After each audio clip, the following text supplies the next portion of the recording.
the making of a spanking paddle.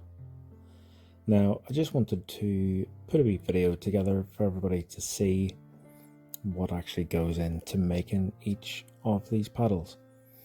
The term handmade gets bandied about a lot, especially on various marketplaces, and you don't ever really get to see what goes into making a finished product unless you're following various YouTubers and whatnot.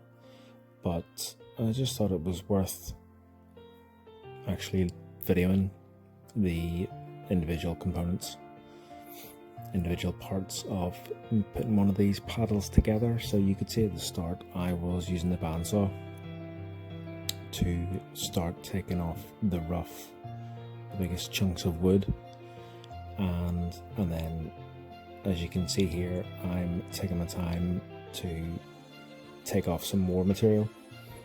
Now obviously it's not as aggressive. You can use the flat belt sander there and get your straight lines, and with, as you can see there, actually getting some curves put in.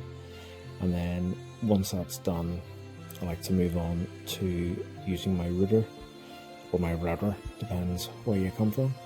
So again, removing some material just bit by bit by bit, so as that eventually you're left with something that is pretty much spot on and ready for putting on the final touches and rounding over, which is something that is makes a huge difference to any item that I would make. Most items generally get the round over treatment, as you'll see in a moment. So the straight edges of the paddle are generally taken care of mainly by the flat sander, but as you can see in this clip, I'm taking a lot longer over the handle and all the curves to try and get them as perfect as can be.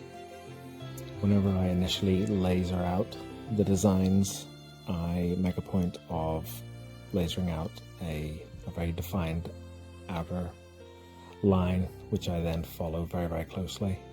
Now, this was the process of rounding over, and you get a nice beveled round over there, and you can see straight away how going round the paddle on the top and the bottom with this round over bit makes a huge difference, and it goes from being something that is very flat and not lifeless, but very flat and very straightforward, to something that is finished and ready for use.